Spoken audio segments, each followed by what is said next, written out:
guys! Welcome back sa Naga.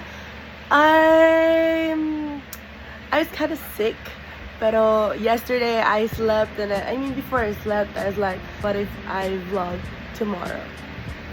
Then I woke up today saying, tinatamad ako mag-vlog. But I'm still gonna go with it. So this is somehow a glimpse of my every Monday, somehow. Pero yeah, I'm on my way now to my favorite coffee shop, and then I'll be meeting with some sisters and we'll be doing some journaling and some time together. So nasa labas na ako ng bahay namin. At dahil tayo ordinaryong mamamayan lang, we'll be riding Grab. Charot. Joke lang ulit. Mag-tricycle lang tayo.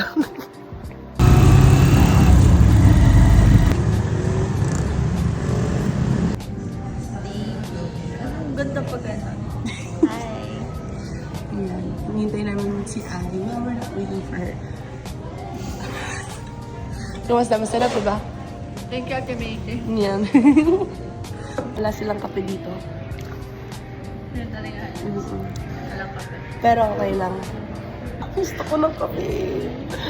Mamaya na lang sa bahay may kape. Ate Maite sa Starbucks.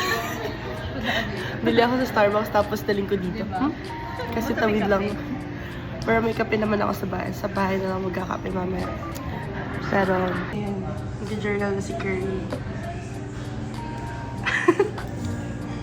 Nakakaganda yung camera nito. Papakita ko sa'yo mamaya. Ayan, di naman, nakakaganda siya. Di ba noon? Parang nag-glow pa din sis. Oo.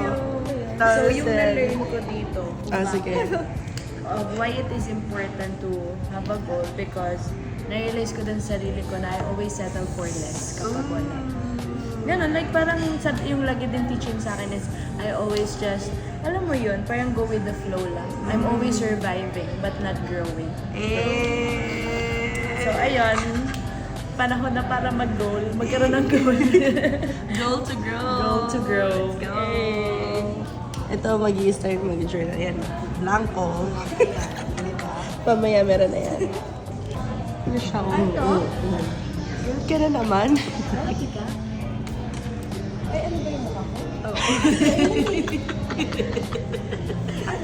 Ayan yung tumbler ko. Thank you.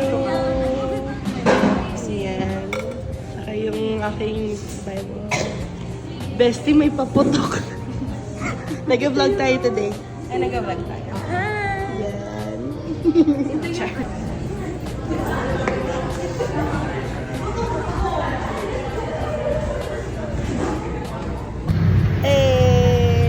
Tapos na kami mag-journal. And we are on our way to Plaza. diba? Excited sila. Plaza. Tignan niyo yung sky.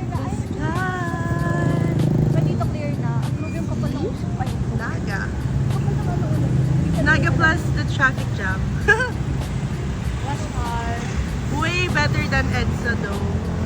Diba? Mga 200 seconds ang itsura ko dito.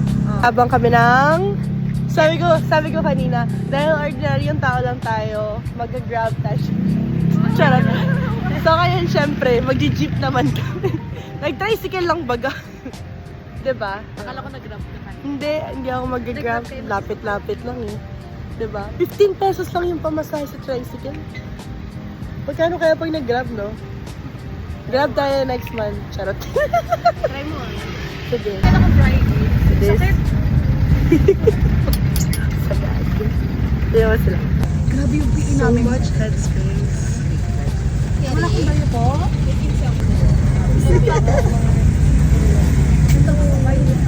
Wow!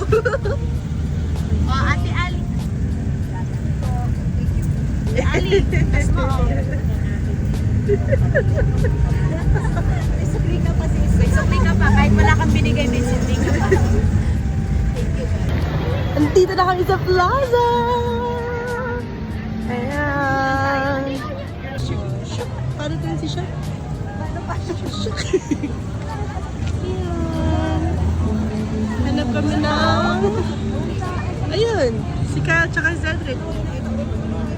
Tara sila. Hi kayo sa vlog! Hi po.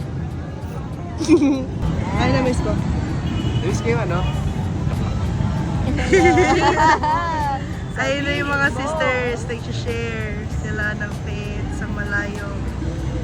Yan. Alam, go-vlog na ulit si Macy. Yeah! It's been a while. It's been a while. Kumukuti-kutito yung mata niya habang ini-invite namin lang. Sparks.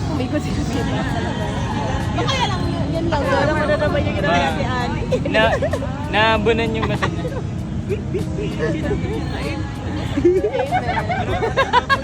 Gentle and quiet. Patient, loving, understanding. Love is patient. Ayan. So, along the way, uy! Okay lang siya, okay lang. Galing na kami ng Watsons and bumili kami ng ulam and nag-share kami kanina ng Faith sa Plaza. Dami kami na meet. And bye-bye po sa di tomorrow. Yay! Wala na siya. Bigat ng backpack ko. Student life. Ay. Konting ano na lang. Konting confidence na lang. Best vlogger na yan siya. Pinag-uusapan nila ako. Anyway, sige yung prayer muna namin guys. So, dahil prayers. Pag may prayer request kayo, comment down below. Pero ayun guys, yun yung ano ba yun, glimpse ng Monday ko. Nakauwi na kami, nag-eat na kami nila Curry and ni Kia. And then, mag-edit na lang ako and then mag-work later. Pero, ayun lang. Well, hopefully, makapag-vlog ulit ako tomorrow. Espiritu ng kasipagan. But anyways, thank you so much for watching, guys. Bye!